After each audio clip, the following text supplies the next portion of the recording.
ini sedang diusir oleh pemilik hotel karena dia ingin menyewa hotelnya selama 1 bulan full. Jelas saja dia diusir. Pria lusuh mana yang mampu membayar biaya sewa seluruh hotel yang semalamnya mencapai 400 juta rupiah. Tapi bapak ini tidak tahu, yang dia usir adalah seorang sultan kaya raya Cina yang sedang gabut. Maka dari itu, untuk mencairkan suasananya, pria lusuh ini menyewa hotelnya selama 1 bulan dengan harga 40 miliar lebih. Tapi yang kalian tidak tahu, sehari yang lalu, pria ini masih miskin dan menganggur. Pria ini bernama kita panggil aja Dui. Dui adalah seorang pemuda miskin Cina pada umumnya. Di sela-sela kemiskinannya, Dui bekerja part-time sebagai model telanjang dan meja sushi. Ya, tapi biarpun miskin, Dui bukanlah pengangguran. Dui sendiri berkarir di bidang olahraga, khususnya bola, dan posisinya adalah kiper. Tapi setahun belakangan, Dui harus main di Liga Wanita karena dirinya di-banned karena ngegigit pemain lain. Suarez zaman dulu aman. Dengan tingkat kemiskinan yang amat sangat, sekarang Dui diberi kesempatan untuk bisa berkarir lebih baik lagi. Seorang pemilik klub tertarik untuk merekrutnya. Maka dari itulah Dui di umurnya yang masih 37 tahun percaya skill dan pengalamannya akan bisa membawanya berkarir sebagai kiper sampai umurnya 60 tahun. Dan untuk itulah Dui memberi peragaan sedikit tentang skillnya sebagai kiper.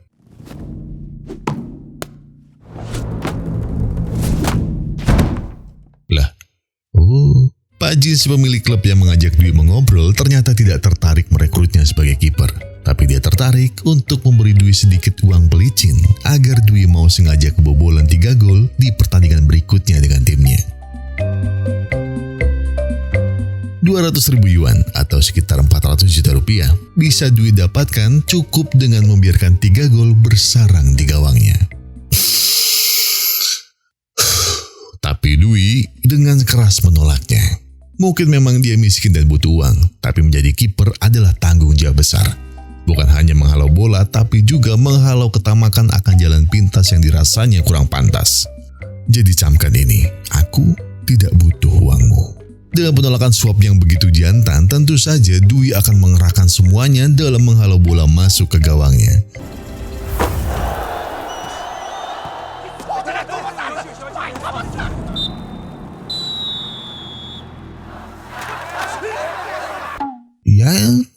Ya, tapi ternyata tanpa disuap, tim Dui udah kalah 5-0. Dan tim lawan pun segera merayakan bersama Dui karena mereka pikir Dui sengaja kebobolan. Padahal aslinya, ya Dui bukan kiper yang handal. Film apa tuh? Sudah miskin sekarang menganggur. Kurang lebih begitulah yang temannya pikirkan, Eko. Dia khawatir Dui mengambil jalan pintas karena hidupnya yang tidak bahagia sama sekali. Dengan wajah penuh khawatir, Eko tak sengaja melihat Dui sedang menaiki bangku. Dan sepertinya, Dui akan mengakhiri nyawanya. Benerin lampu ternyata. Setelah salah paham tadi, Eko pun menyemangati Dui dan bilang kalau dia akan membantunya bicara ke pelatih agar Dui tidak dikeluarkan. Tapi apapun alasan Dui, sang pelatih tetap kekeh tidak bisa lagi memainkan Dui menjadi kiper. Dan dia juga sudah menemukan pengganti Dui yang lebih handal, yaitu Blacky. Seorang anjing cocok digenteni kiri. Eko tak terima dengan keputusan pelatih, dan karena Dui dikeluarkan, dia mengancam akan keluar dari tim. Pak pelatih yang mendengar itu, ya tentu saja tak masalah, wong dua-duanya gak bisa main bola kok. Saat pulang, gantian Eko yang sedih karena sekarang dia juga nganggur. Cita-citanya untuk dibeli MU sudah sirna sekarang. Dia pun mencoba menyemangati Eko. Namun saat itu tiba-tiba ada seorang mas-mas yang...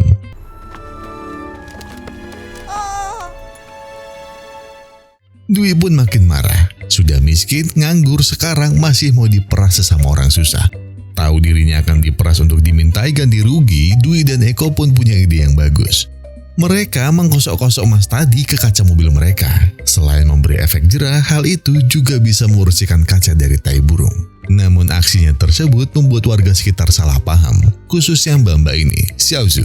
Dia merekam aksi main hakim Dui dan Eko serta memprovokatori warga dengan berkata, kalau Dui sudah menabraknya, setelah itu menganiayanya untuk diperas uangnya. 真乖。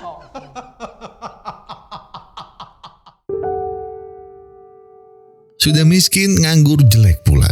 Hancur sudah hidup Dwi dan Eko. Tak ada lagi kesempatannya untuk bisa menjalani hidup ini. Sekarang, dia cuma bisa bernyanyi sedih, meratapi semua nestapa yang menimpanya. Enggak juga. Ternyata Dwi dan Eko ditebus oleh Pak Jin kemarin. Mereka berdua yang berhasil bebas berkata kalau mereka tak mau hal ini jadi utang. Jadi nanti dia akan berusaha mengembalikan uangnya, biarpun entah kapan kumpulnya. Pak Jin hanya tersenyum dan berkata kalau selamat sudah berhasil di ujian pertama. Sekarang, persiapkan dirimu anak muda. Dan benar, Dwi yang kebingungan semakin bingung saat dirinya dibawa ke sebuah gedung mewah milik perusahaan asuransi terbesar di Cina. Eko pun memperingati Dwi untuk berhati-hati, karena orang miskin dan lusuh seperti mereka biasanya dijual ginjalnya. Tapi tenang, tidak ada ginjal yang dijual sama sekali. Tapi yang ada jantung Dwi hampir copot saat tahu kalau ternyata Dwi adalah pewaris tunggal dari pemilik perusahaan asuransi terbesar di Cina. Iya, benar.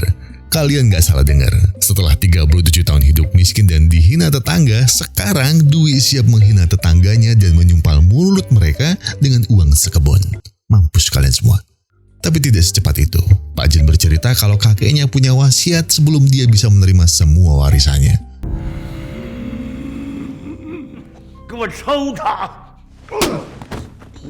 Cocote. Iya, sang kakek marah karena dia tahu kalau Dwi pernah menyamar menjadi wanita untuk bermain di Liga Wanita.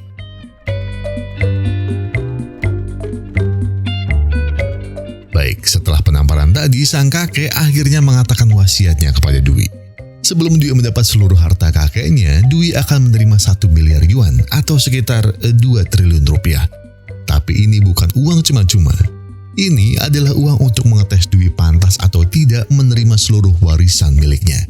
Jadi, Dwi harus menghabiskan 2 triliun rupiah dalam waktu 1 bulan. Dan jika dia mampu, dirinya akan langsung mendapat semua harta warisan kakeknya yang nilainya mencapai 65 triliun. Dan cucu. Ngabisin 2 triliun sebulan, gampang kan kayaknya? Sebentar, ada beberapa syarat untuk Dwi dalam menghabiskan uangnya. Pertama, Dwi hanya bisa menghabiskan uangnya di kota Singhong, tempat tinggalnya sekarang. Selain itu, di akhir hari tantangan, Dwi tak boleh memiliki aset apapun dari hasil penggunaan uangnya tersebut. Kedua, nggak boleh ngasih hadiah ataupun menyumbang. Semua uangnya harus Dwi habiskan untuk dirinya sendiri. Ketiga, Dwi nggak boleh nyewa orang lebih dari 100. Dan kalaupun menyewa, dia harus mendapatkan hal yang sama dari mereka. Artinya, uang sama dengan value. Keempat, tak boleh menghancurkan barang berharga, karena dia tahu Dwi akan membeli lukisan-lukisan terkenal dan membakarnya. Dan Dwi tidak boleh menawar barang melebihi harga pasar yang ada. Dan yang terakhir, tidak boleh ada yang tahu apa yang Dwi lakukan sekarang. Dan Dwi tidak boleh melakukan hal apapun yang melanggar hukum. Namun jika semua syarat itu terlalu sulit untuk Dwi jalani, kakeknya menawarkan 21 miliar untuk Dwi bawa pulang. Tapi jika Dwi berani bertaruh untuk yang lebih besar, Dwi bisa mendapat 65 triliun. Tapi jika dirinya gagal menghabiskan 2 triliun dalam 1 bulan, dia tidak akan mendapatkan apa-apa. Jelas ini pilihan yang sulit, karena dua-duanya sama-sama menggiurkan.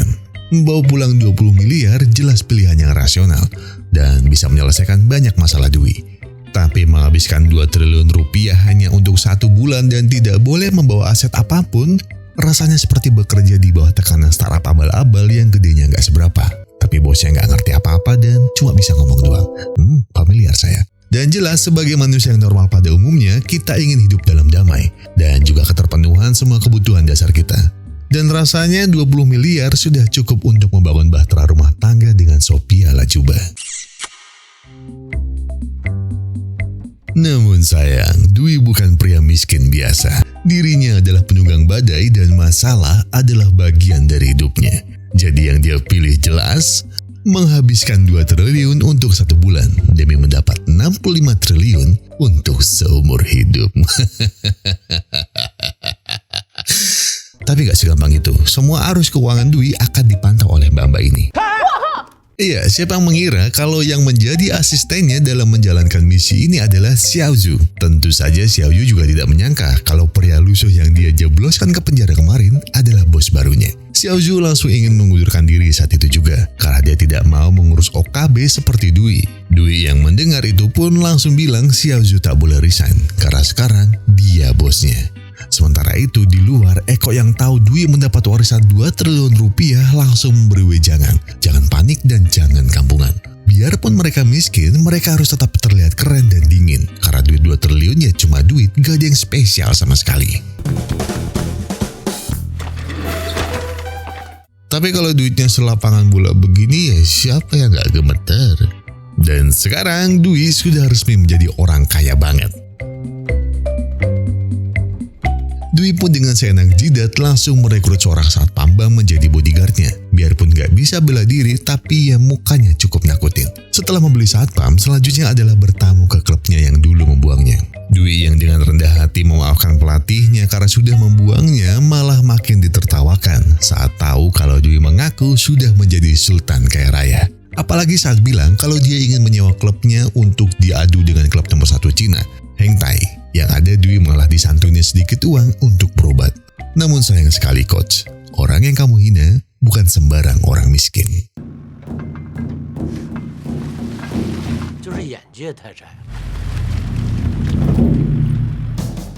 Setelah membeli harga diri pelatih dan juga klubnya, sekarang Dwi harus mencari tempat untuk menampung mereka.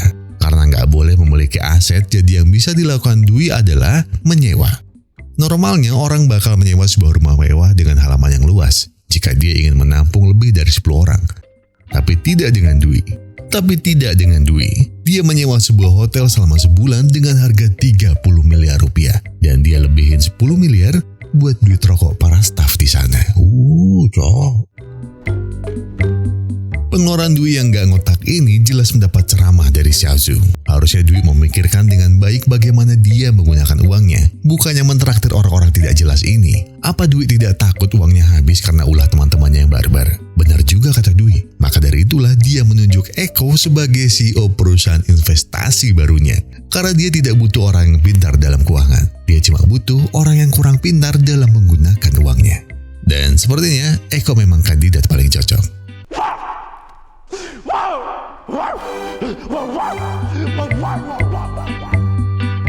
Esoknya Xiaozhu kembali menemui Dwi dan memberitahukan kalau ada baiknya rencana Dwi membangun perusahaan dibatalkan saja. Karena jika dia begini terus uangnya akan habis dalam 6 bulan. Jelas Dwi panik karena itu kelamaan. Xiaozhu yang mengira Dwi panik karena uangnya cepat habis menyarankan untuk bertemu dengan pacarnya, seorang motivator dan influencer finansial. Kita panggil saja Roy. Ini orangnya. Roy tidak suka hidup mewah dan menghabiskan uang sembarangan. Segala sesuatunya harus seimbang dan tidak boleh berlebihan. Hidup bukan segalanya tentang uang, karena hidup yang asli ada.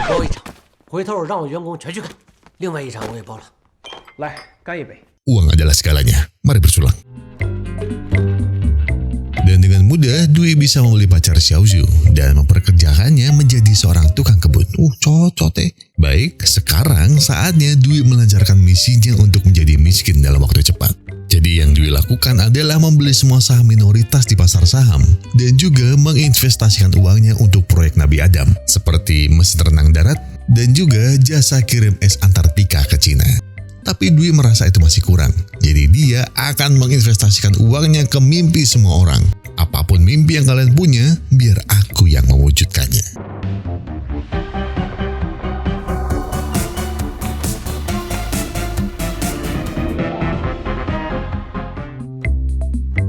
Masih dengan misi untuk menghabiskan uang secepat mungkin, sekarang Dwi menyewa seluruh lapangan golf hanya untuk latihan tim bolanya. Di sana Dwi melihat Pak Robi dan Pak Saiful, teman Pak Jin yang terbiasa mengurus keuangan kakeknya dulu. Dwi pun dengan cepat langsung menggelar makan siang mewah untuk Pak Robi dan Saiful. Sekiranya untuk mengucapkan terima kasih karena sudah mau mengurus keuangan kakeknya dulu. Tapi Pak Robi dan Saiful bilang kalau makan siang itu bukan makan apa, tapi makan dengan siapa. Mendengar perkataan itu, Dwi teringat sesuatu tentang makan siang. Iya, Dwi mengundang Opa Buffett, sang ahli investor terhebat dunia dan juga orang kaya ketiga di dunia. Opa Buffett terkenal sering diundang makan siang oleh para orang kaya dan pebisnis terkemuka. Mengundang Opa Buffett ini tidak murah, karena biaya mengundangnya untuk sekali makan siang adalah 10 juta dolar atau 155 miliar. Dan pertanyaan miliaran rupiah dari Dwi adalah, mau nggak tak ajak makan siang bareng selama sebulan? What? Iya, dari ekspresinya jelas Opa Buffett tidak mau karena Dwi nanya dengan cara berteriak.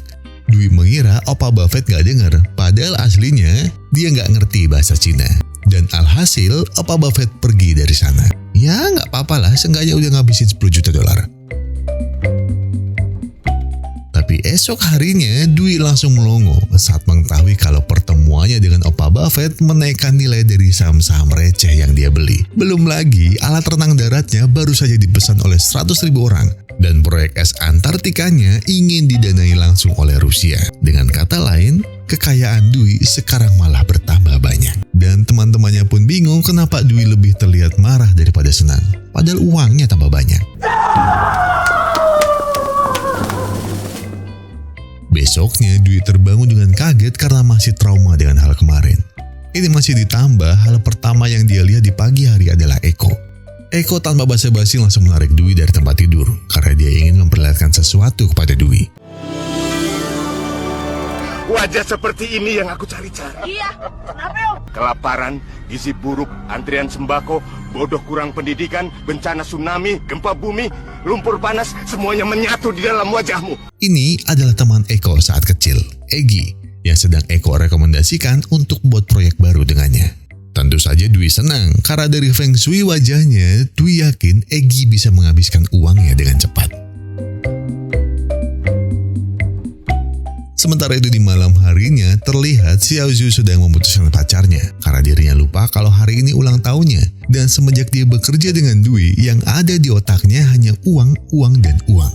Belum lagi dia baru saja mengetahui kalau mantan pacarnya itu juga sudah mengkorupsi uang sedikit demi sedikit.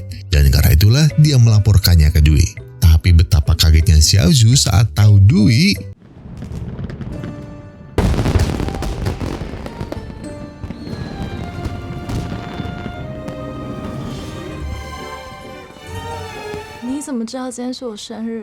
Xiaozhu jelas jadi baper saat tahu kalau orang yang tidak dia sangka malah memberi kejutan di hari ulang tahunnya yang sepi.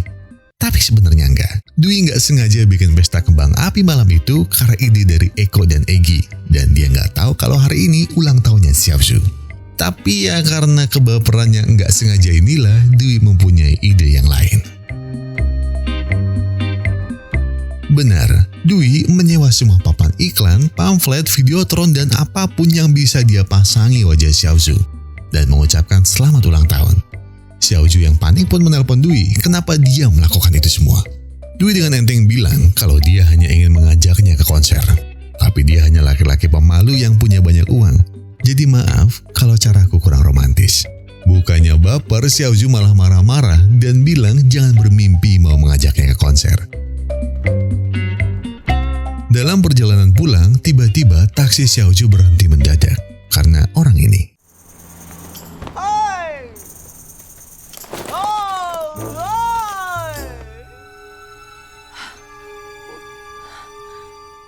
Ya benar, Xiaozhu bertemu dengan pria yang sama yang waktu itu pernah diobok-obok harga dirinya di jalan. Akhirnya Xiaozhu sadar kalau perbuatannya waktu itu salah dan apa yang dikatakan adalah sebuah kejujuran. Dan akhirnya Xiaozhu mau mengenal Dwi dengan lebih dekat.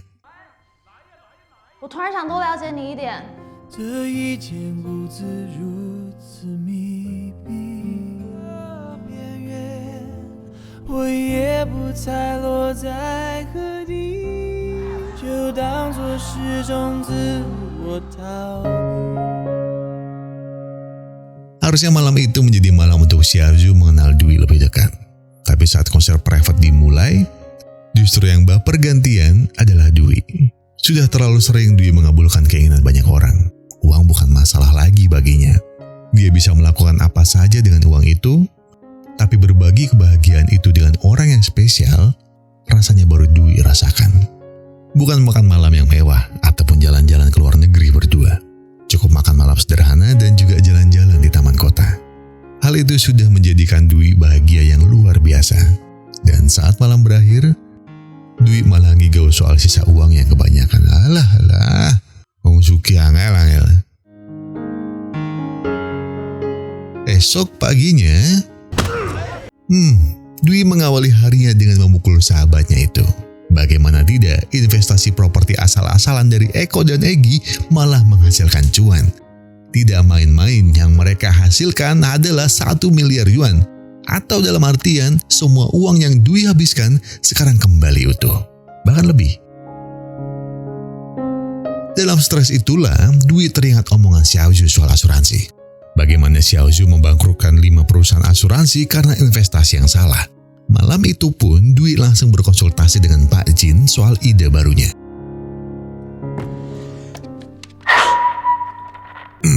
Selamat datang para rakyat jelata. Kalian tahu kalau aku adalah orang kaya baru. Uangku sangat banyak. Saking banyaknya, aku sudah menghabiskannya dengan cara sembarangan. Namun tetap saja, yang ada uangku malah kembali banyak. Aku tahu kalian akan membenciku karena kesombonganku ini. Maka dari itulah, bencilah aku dan buatlah aku rugi. Ya, dan kurang lebih itulah pidato Dwi soal produk terbarunya, asuransi lemak. Setiap orang yang mengambil asuransi lemaknya akan mendapat 2 juta rupiah per 1 kilogram lemak yang hilang. Pak Robi dan Saiful tak setuju dengan hal ini, karena ini sama saja menyumbang dan itu melanggar aturan. Tapi Pak Jin bilang ini bukan menyumbang. Pada dasarnya ini hanya iklan produk baru dari asuransi. Dan bukankah kita sering buat produk yang gagal? Anggap saja ini produk gagal lainnya. Dan benar secara bisnis ini memang produk gagal.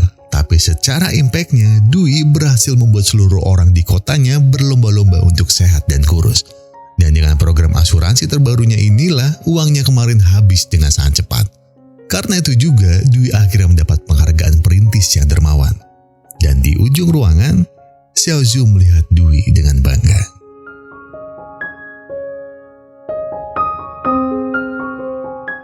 Sekarang Dwi tinggal menunggu uangnya habis saja. Dan karena itulah dia sedang bersiap untuk melakukan pertandingan yang sudah dia tunggu seumur hidupnya. Tim Charet FC yang melawan tim Heng Tai, tim bola nomor 1 Cina.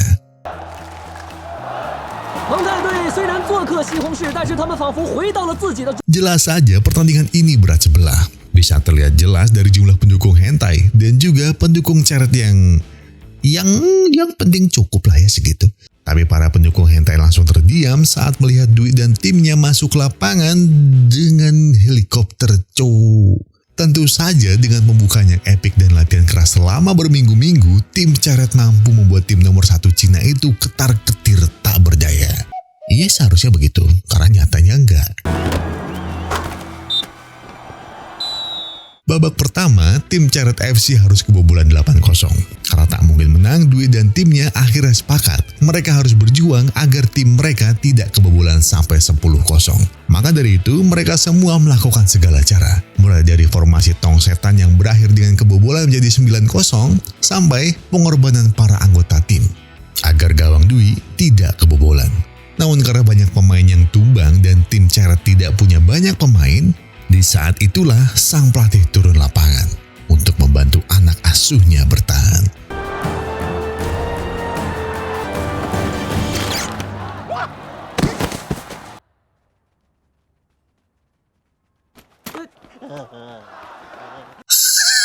Goblok.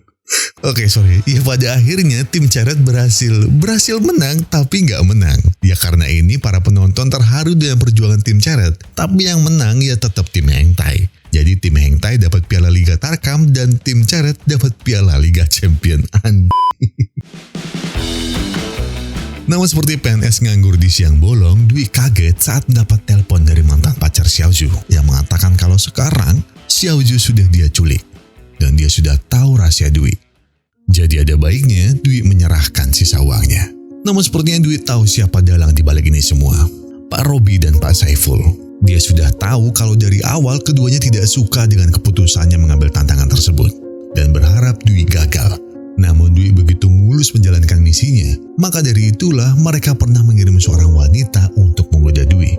Karena jika Dwi terpancing untuk adu penalti, itu berarti Dwi sudah melanggar aturan.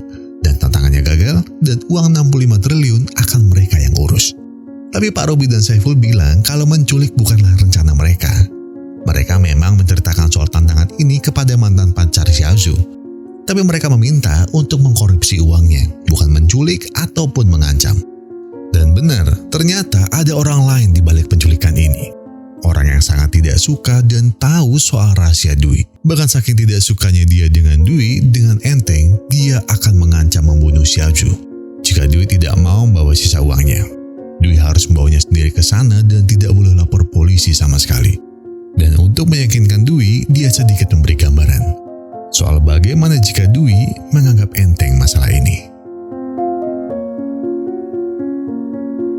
Dwi pun mencoba menghubungi Pak Jin dan menceritakan apa yang terjadi. Dia meminta keringanan tantangan karena ada nyawa yang terancam.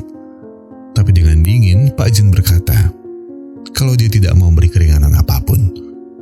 Dan jika Dwi nekat memberikan sisa uangnya kepada penculik itu, Dwi akan kehilangan semua harta warisannya.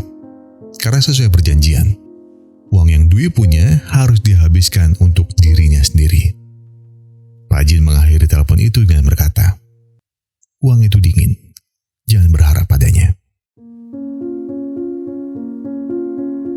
Tapi yang Dwi tidak tahu, ini adalah tantangan terakhir dari mendiang kakeknya. Xiaozhu tidak tahu apa-apa, dan mantan pacar Xiaozhu juga sudah diamankan. Pak Jin pun menceritakan semuanya kepada Xiaozhu. Siapa itu Dwi dulunya, dan kenapa Dwi membuang-buang uangnya selama ini. Dwi harus melewati tantangan ini, dan membuktikan kalau memang dia pantas menerima warisan itu. Pak Jin salut dengan keteguhan hati Dwi saat tidak menerima suapnya dulu. Dan dia juga kaget Dwi bisa menjalankan tantangan ini dengan tidak mencoba melanggarnya sedikit pun. Bahkan dengan cara-cara yang cukup cerdas dan out of the box. Maka dari itulah tantangan terakhir ini penting. Karena seorang pria diuji ketika dirinya berada di atas. Dwi sekarang punya harta. Dan karena beberapa aksinya di mata masyarakat, Dwi adalah orang yang dermawan. Bisa dibilang itu tahta. Dan Dwi pun lolos dari godaan wanita. Walaupun sedikit terbantu karena Xiaozhu waktu itu. Jadi sekarang, Dwi mendapat ujian dari ketiga hal paling berharga dari seorang pria. Harta, tahta, dan wanita.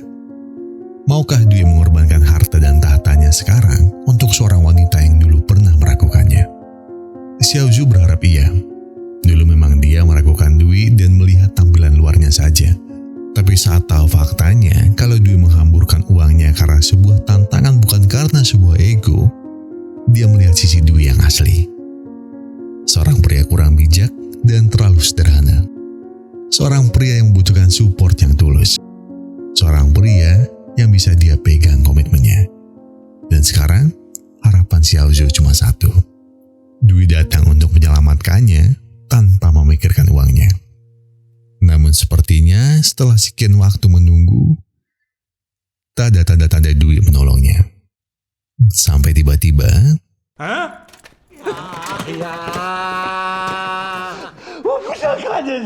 ternyata Dwi sudah datang, tapi terlalu takut untuk naik ke atas. Sambil menutup mata dan menangis, Dwi pun meminta Xiaozhu dikembalikan. Dia mau menyerahkan semua sisa uangnya. Dia sudah tidak peduli dengan uang ini ataupun warisan. Dia hanya mau Xiaozhu kembali. Dan dia mau membangun semuanya dari nol dari usahanya sendiri. Jadi Xiaozhu, jangan sampai kau tidak mau berkeluarga bersamaku. Aku mungkin nanti miskin, tapi aku berjanji, aku akan berusaha untuk membahagiakanmu. Ya kurang lebih begitu yang Dwi bilang sambil menangis. Dan diiringi tepuk tangan dari semuanya, karena Dwi sudah berhasil menyelesaikan tantangan terakhirnya. Menentukan pilihan antara uang dan rasa kemanusiaan adalah ujian terakhir dari kakekmu. Dan sekarang kau telah berhasil menyelesaikannya. Seperti yang gue bilang, uang itu dingin. Jangan berharap padanya. Berharaplah pada mimpi dan perasaan bahagia. Karena walaupun itu sulit diwujudkan, tapi disitulah makna hidup berada. Kau hidup karena kau merasakan susah. Dan kau juga hidup karena kau merasa bahagia.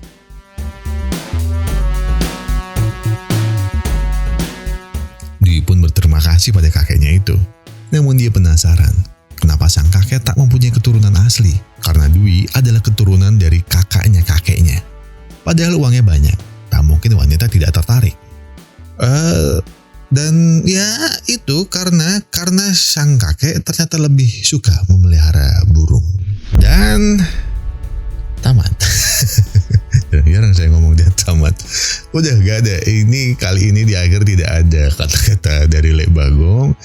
Tidak ada kata-kata motivasi. Tidak ada kata-kata yang bijak atau apapun di situ. Ya itu gak ada karena memang filmnya film yang enteng, film yang lucu, film yang cukup dinikmati aja di situ. Karena banyak banget adegan yang lebih ngawur daripada yang saya ceritain sebenarnya. Jadi ada baiknya kalian memang menonton langsung.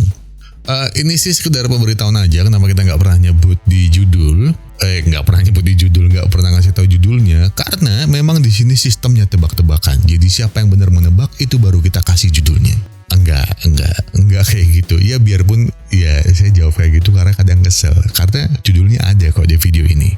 Contohnya di akhir, habis video ini kami selalu ngasih judul videonya itu di akhir. Jadi buat kalian yang masih tanya, judul videonya ada di akhir. Dan buat yang kalian yang masih tanya, apakah ini abang ini, apakah ini dari channel itu? Sudah. Shh. Pokoknya disebatin adanya Gogon.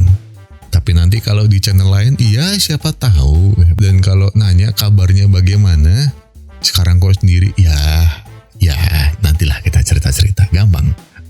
Pokoknya di video ini saya cuma pengen mengucapkan terima kasih karena sudah menonton video ini sampai habis. Saya Gogon dan segenap tim Pustreng Epic Glory mengucapkan enggak dong ya, tadi kan udah ngomong terima kasih. Ya pokoknya kalau kalian suka dengan video ini silahkan like. Kalau kalian pengen request film silahkan tulis di kolom komentar. Kalau kalian ingin membantu channel ini untuk berkembang silahkan subscribe. Kalau mau bantu berkembang lebih cepat ya tombol thanks kan ada tuh di bawah video. Tapi apapun itu sekali lagi terima kasih. Jadi kalau kalian lagi ada masalah, kalau kalian lagi ada pikiran, kalau lagi berat banget, nggak ada salahnya kalian buat ambil waktu, duduk sebentar, istirahat sebentar, tenggak kopimu, ambil korekmu dan sebatin aja dulu.